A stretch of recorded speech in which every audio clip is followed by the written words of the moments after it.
Welcome to the Vibrant Visibility Podcast. Being visible as a soul-led business owner isn't just about the practical strategies, marketing tips, and tech systems. It's also about the internal systems, the safety of your nervous system, the somatic connection, and the embodiment of being a badass CEO that will support you in all of the ups and downs of entrepreneurship. And I'm here to share all of that with you on this show. I'm your host, Shawnee Arsenault, a registered nurse turned visibility coach and business mentor for heart-centered coaches and healers. I created a six-figure coaching practice in my first year of business and scaled to multiple six figures my second year, all in the middle of getting pregnant with my first baby and becoming a new mama. If I can do this entrepreneurship thing, I know you can too. If you're ready to learn how to be a CEO in a way that feels aligned with your heart, become a lighthouse for the people that you're meant to serve, feel free to authentically express yourself and be a magnet for success, and grow your coaching business in a way that is sustainable and fulfilling, I can't wait to be in your ear along for the ride. Hi, everyone. I am so excited to be back today on the Vibrant Visibility Podcast to talk about, I think, one of the most powerful tools you can have as a heart-centered coach, okay? And that is your words, right? So today we're going to be talking and learning all about how to really speak your clients and your ideal audience's language to make more authentic emotional connections and to increase the authenticity of your marketing and to really make your marketing more powerful. And this is something that I coach so many of my clients on. It's actually probably the most common topic, I would say, that I tend to support clients with, and for good reason, right? It ends up being one of the most pivotal shifts that I see in so many of the people that I work with that they have in their business once they really get this down is the language. And I remember this being such a big struggle for me at the very beginning because I didn't really know what this meant. I didn't really know, okay, what does it mean to speak my client's language? Like we're all speaking the same language. I don't know what you're talking about. Language is very important, okay? The words that we use as heart-centered business owners, as heart-led coaches and healers, it affects how well we sell, right? And it's not just about the actual words that you say, but you have to be able to speak to their emotions, right? You have to be able to make people feel something. And that's what creates true, authentic connection between you and your audience. Whenever I think about anyone that I have bought from, anyone that I have hired as a coach, anyone that I have, really any like product, I think about all the products that I buy. Likely it's because their marketing makes me feel something. So there's a specific experience from my journey as a coach when I shifted from like using really generic language to language that was more specific, that was deeply resonant with the people that I want to work with.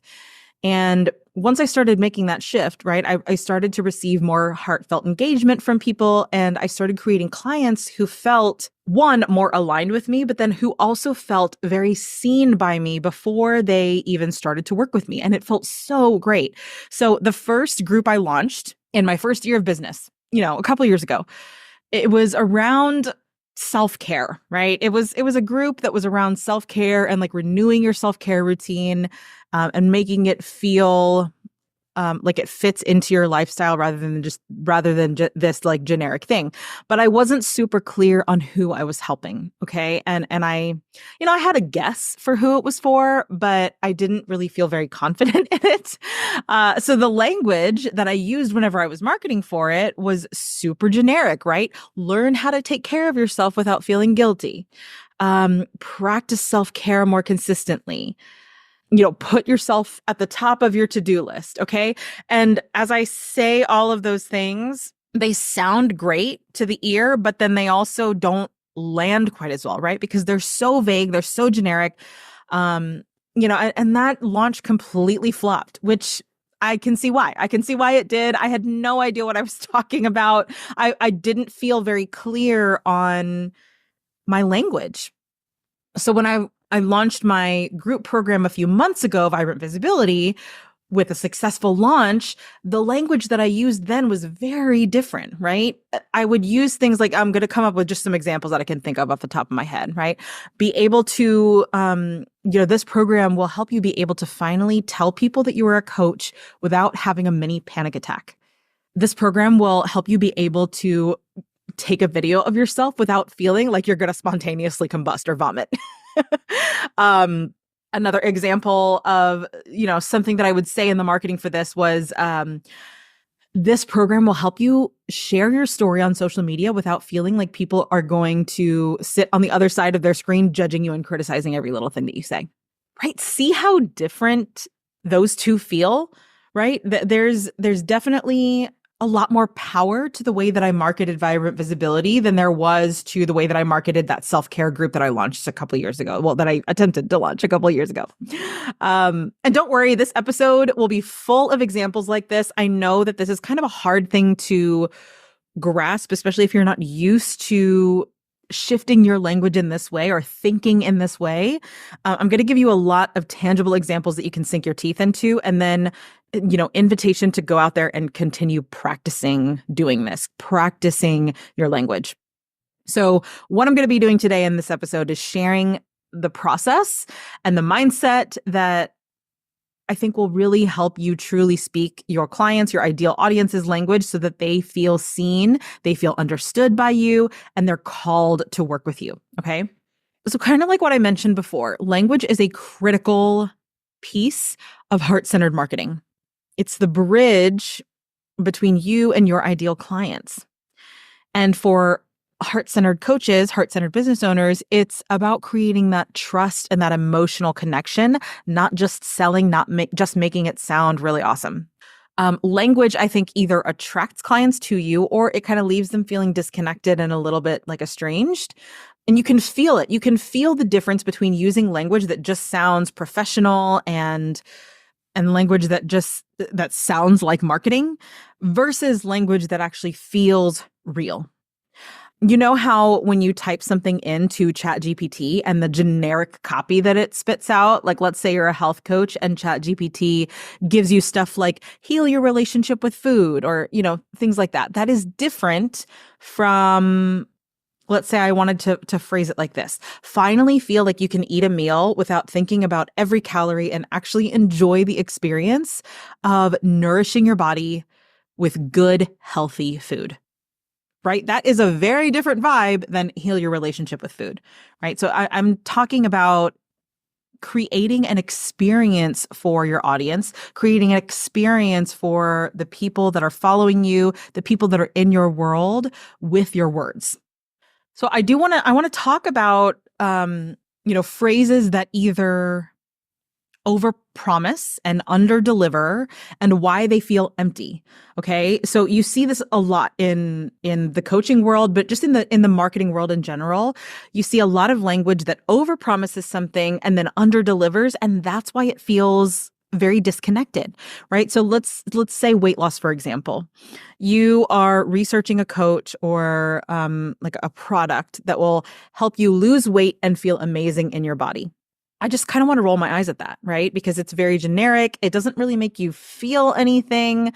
It's very bland. There's no oomph to it versus being able to look in the mirror and actually love what you see reflected back to you. That is a very tangible experience that people can actually pull themselves into, see themselves looking in the mirror, see and feel themselves loving their body.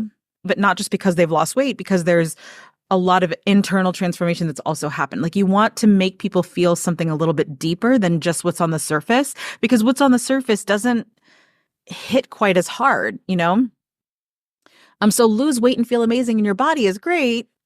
You hear that and you're kind of like, okay, cool. I would like to feel that. And then you hear being able to look in the mirror and actually love your reflection, love what you see staring back at you. You're like, yeah, I want to feel that. That first example, it feels empty because it's not specific enough. And this is something I have found myself repeating over and over and over again whenever I'm working with clients on their language and their marketing. I'm reviewing their posts. I'm reviewing their email copy. The language you use has to be specific and it has to speak to a tangible experience that your audience can kind of sink their teeth into for it to elicit any action. It might sound really good on paper, but there's still that like missing element of relatability, of oh yeah, this is exactly me. This is an experience that I have actually had with this problem. And the right language, whenever you start to create that habit of using that kind of language, it reflects the truth of your work and it really helps clients feel comfortable reaching out to you. It doesn't feel fake or fabricated. It feels so real. It feels so relatable. So the way that we use our language either brings clients closer to us or it can put a wall between us and those who truly need our support because it feels off and it doesn't feel quite as embodied. Now, another important point I want to talk about here with language is why you want to develop the skill of using the right language, not to manipulate, right? Not to manipulate our audience or manipulate like potential clients, but to connect. Like that is the core intention of why language is so important is because it facilitates deeper connection. Some language in marketing, in the coaching industry can feel off or manipulative, even if it sounds enticing, right? You see this with a lot of weight loss programs and diets, especially. I'm gravitating towards weight loss and diets and stuff because one, I have been a consumer of a lot of these programs and I can feel the difference. Like this is like a lived example of, something that I can sit here and analyze the marketing around. You see this with a lot of weight loss programs. It does play on the emotions that people feel whenever they want to lose weight, whenever they want to get healthy. But sometimes there's like this hint of like slightly shaming or even criticizing that's underlying. And you'll also notice that in the coaching industry in general, like some coaches and mentors out there use language that is a little bit more aggressive and forward with that hint of you need coaching and you'll never be able to reach your goal if you don't hire me, right? And they don't flat out say that, but there's an underlying vibe that some language can kind of give off. And so it just feels off because it's almost laced with a, like, this is your only solution, kind of like fear-based undertone instead of empowering the consumer, empowering you as the potential client to choose the solution that actually feels right for you, right? And then on the contrast of that, language with integrity, language that is genuine, is about showing the potential for transformation and highlighting your ideal clients, your audience's strengths, and not like forcing a purchase. So there's a lot of nuance there. There's lines that are different for everybody whenever it comes to what's the line between like creating really deep connection and manipulation. But I like to tell people to use your intuition for this. If it feels manipulative, if there's any part of you that feels like, oh, I don't know if this feels right, it's because it doesn't feel right. It's because it's not the right language for you. I would say like, that manipulative approach, if we were to tangibly identify what that feels like in the body, it creates pressure. It creates pressure in the body and it's like fear-based versus a more heart-centered approach to the language that you use creates an invitation for people, right? It feels empowering for them. It feels open. It feels kind of like a breath of fresh air. I have recently been really into writing and like creative writing, like writing stories because I've been reading a lot more like fantasy books and like non-self-help, non-personal development books, which has been so fun for me. And I have been listening to these lectures by a really famous fantasy writer, fantasy author on YouTube. And he talks about the structure of really good storytelling. Okay. And I kind of relate this to the way that you use language in selling.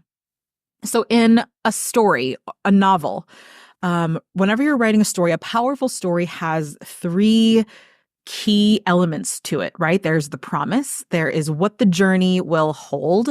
So a transformation, an experience, or a feeling that people desire. There's an indication of progress. So how the journey starts to unfold, right? Small steps that they'll take to experience that change. And then at the end, you want to really highlight a payoff, right? A vision of what result they're seeking. when you're reading a novel, when you're reading a book, especially if it's like a fantasy novel, something that requires a lot of imagination, the author will promise something. Let's say it's a romance, okay?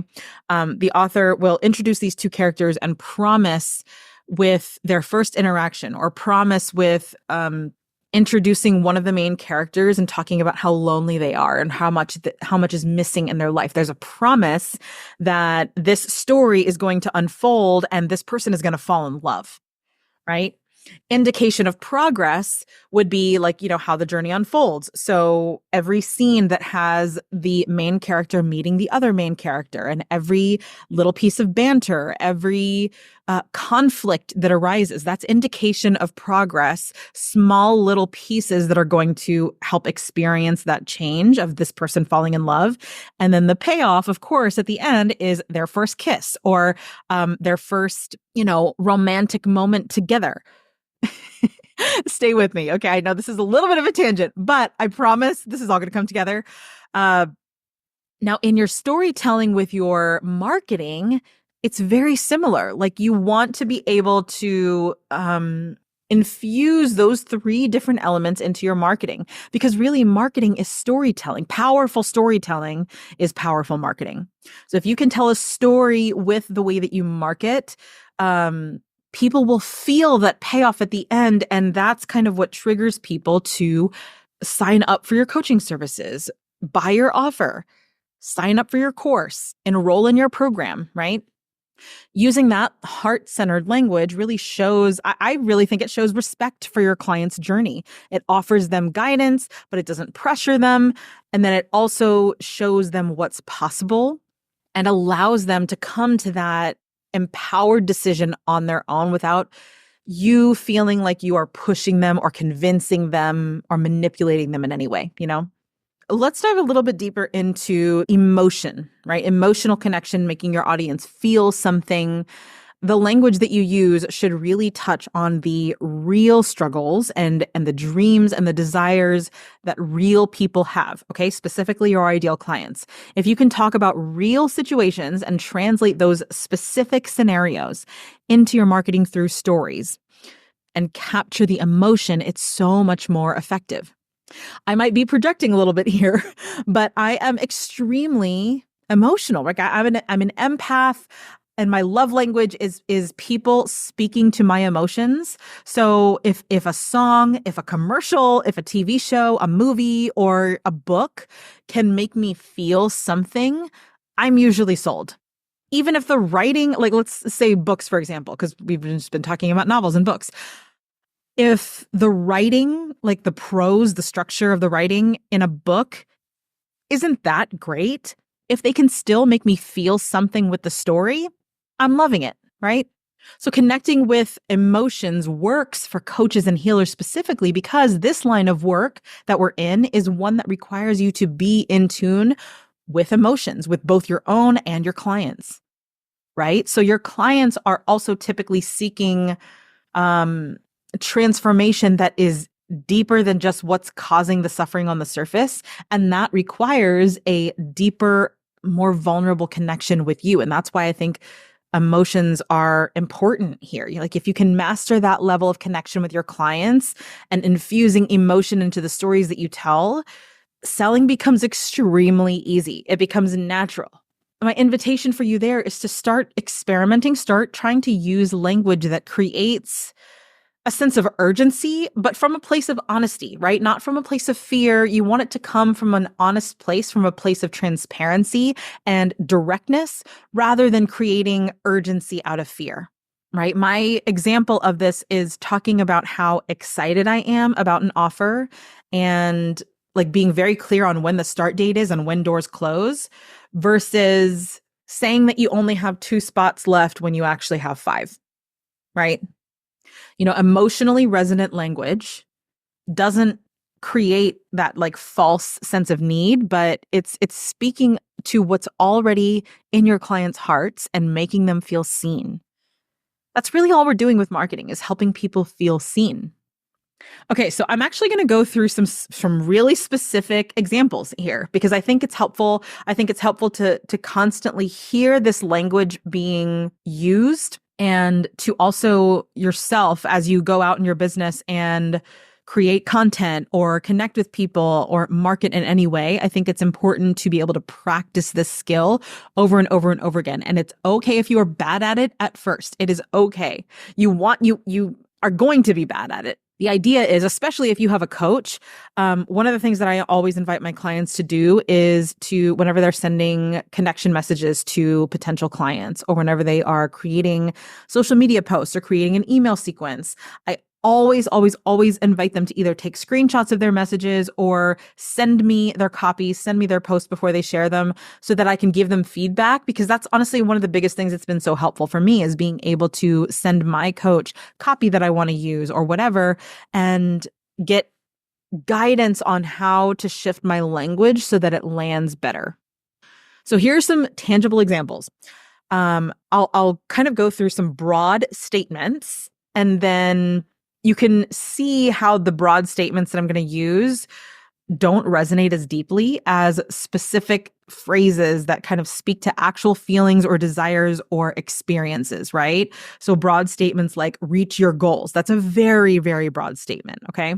Okay, so one example, a program that helps build confidence. Okay, I want you to think about, what does confidence actually look like in real life? Building confidence sounds great. Everybody wants to be confident, but how do we make that actually tangible for the people that we're marketing to, right? So building confidence, what does it actually mean?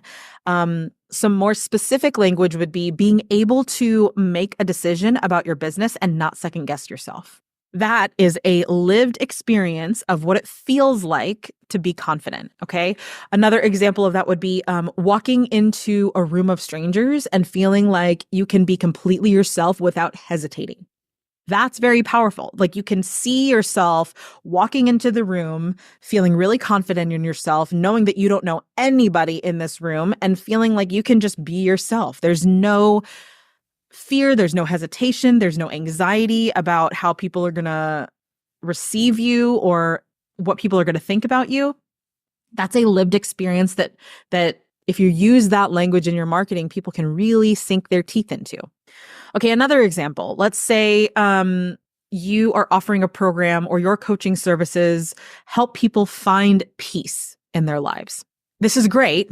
Everybody wants to feel peaceful, to feel at ease, but what does that actually mean, right? Like, how does that manifest in someone's actual day-to-day experience? Okay, finding peace means someone could wake up in the morning and feel like they can actually take on the day instead of worrying about things that haven't even happened yet. That's very specific. How many times have you guys woke up and started thinking about all of the things that could potentially go wrong that day, right? It's a very specific situation. People can imagine themselves waking up and feeling anxious, feeling not peaceful, right? Another specific example of that would be you feel this sense of calm whenever you go about your day-to-day life, even when there are chaotic things happening around you. And this is going to speak to a lot of different people, right? Moms with little kids, people who work really stressful jobs. Like, it's generic enough to be able to be an umbrella for a lot of different people, but it's also specific enough to where people can recall a moment where they felt a sense of calm in the midst of chaos in their life. All right, I've got one more example. Oh, this is a good one, because I see this phrase being used so much, and I'm actually guilty of using this phrase too.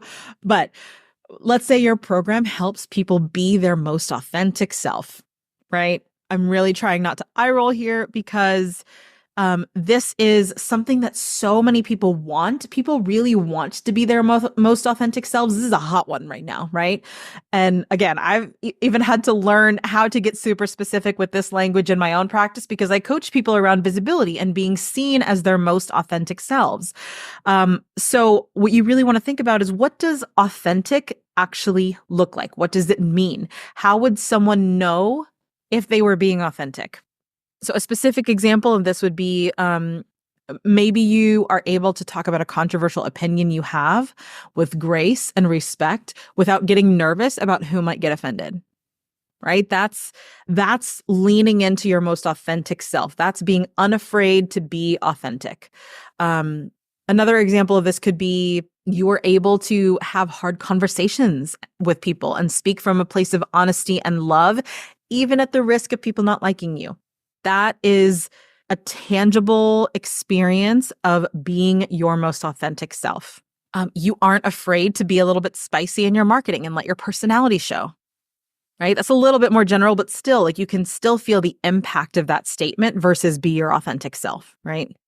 So I encourage you to maybe jot down one broad phrase that you often use in your marketing. Maybe look through some of your old posts or look through some of your old emails that you've sent to your email list and brainstorm a way to make it more specific, right? If you're reading an old post and you get this instinctual sense that maybe your language is too broad, it likely is. Okay, so brainstorm ways to make it more specific, right? If you say, if you're a health coach or a fitness coach and you say, get strong and build muscle, try rephrasing it to something like feeling so strong that you're able to carry in an entire load of groceries without feeling winded, right? That is so different than get strong and build muscle. If you say, find balance between motherhood and work life, maybe rephrasing it to, not feeling like you have to choose between being a good worker or career woman and being a good mom. So specific language, again, helps clients see that you understand their real experiences, and it lets people know that you actually know what you're talking about, right? It helps build that connection because they see how much you get them. This last little section here, I want to share some steps that will help you start speaking your ideal client's language. And the first thing you want to do is really listen deeply to the language that they're using, right? So collecting insights from testimonials. If you have a Facebook group, seeing what kind of language your audience is using inside of the Facebook group.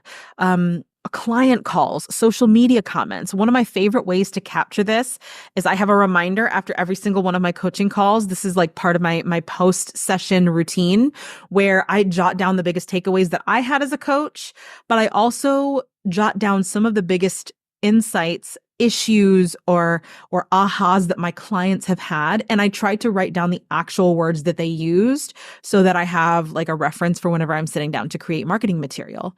Like if you're using the actual words that people have said, that's what's going to land the most, right? So I really encourage note-taking here, or like creating some kind of, language library where you jot down the words and the phrases that clients are naturally using when describing their struggles and goals. And that will help you capture that essence whenever you are creating any marketing material. So listen deeply to the language that they're actually using. And then the second step here is to reflect it back to them, right? The way that they say it. Okay. Translate those words into phrases that resonate in your posts, in your sales pages, in your email marketing. So example, if a client is frequently mentioning feeling burned out, use that phrase rather than feeling overwhelmed if it isn't as commonly expressed, right? If burnout is the thing that people are saying all the time, use burnout. And then the final step here, I would say, is to experiment and try new things, right? Continuously tweak so that you can stay relevant to your ideal clients, your audience. It's normal to test different styles of your marketing language very often, okay? Your ideal clients' needs will evolve, okay? And they'll change over time, and so will your messaging. You want to make sure that you are kind of matching the changes that the market is showing inside of your messaging. So consistently engaging with your audience is really helpful for this. Polls on Instagram, asking people really powerful questions on coaching calls, sharing a Facebook like discussion prompt, those like text blocks that you always see inside of Facebook groups, engaging with your audience so that you feel connected to them and you are able to collect all of that data that will help you with the language. Ultimately, I think speaking your client's language really isn't about saying what you think they want to hear, but using words that resonate deeply with their actual experience. Okay, that's when your marketing goes from like pretty good to absolutely magnetic. All right, to recap, authentic, specific language builds connection, right? It shows empathy and understanding. Sometimes it can even show competency. and it makes your clients feel seen. And using their language really allows you to connect without feeling like you're manipulating them, right? Like with allowing you to feel like you're respecting their autonomy as a consumer and fostering trust between you and your audience. I really, really enjoyed recording this episode. It's like one of my favorite things to talk about because it's such a hot topic, and it's a skill that's so nuanced, and it takes a lot of practice. It takes a lot of repetition to get really, really good at this. So I invite you, if this episode really resonated with you, let me know. Send me an email. I would love to hear what your thoughts were from this. Make sure you subscribe to the newsletter for regular resources just like this on visibility, on growing your heart-centered business.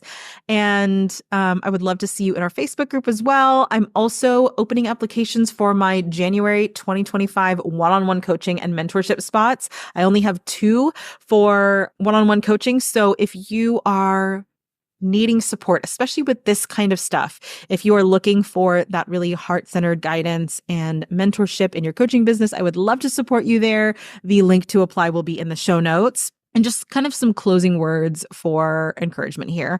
I think the more you honor your true voice and align it with your clients' needs, the more your ideal clients will actually feel connected to you. Remember, your words are really, really powerful, powerful tools. So use them to create that connection, to create that trust and transformation. Okay, I hope you all have a beautiful week ahead, and I will see you next time. Thanks so much for tuning in today. If this was helpful for you, subscribe to the show to make sure you're always in the loop when a new episode is out. And I would love to invite you to join me in the free Visibility and Tech Support for Coaches community, where we hang out and chat about all things visibility, tech, systems, and heart-centered business building. I regularly share tips and tutorials and go live every now and then, and it's just nice to be in a community with other like-minded coaches and healers. So you can join this free space at alignwellco.com/community, and I can't wait to see you there.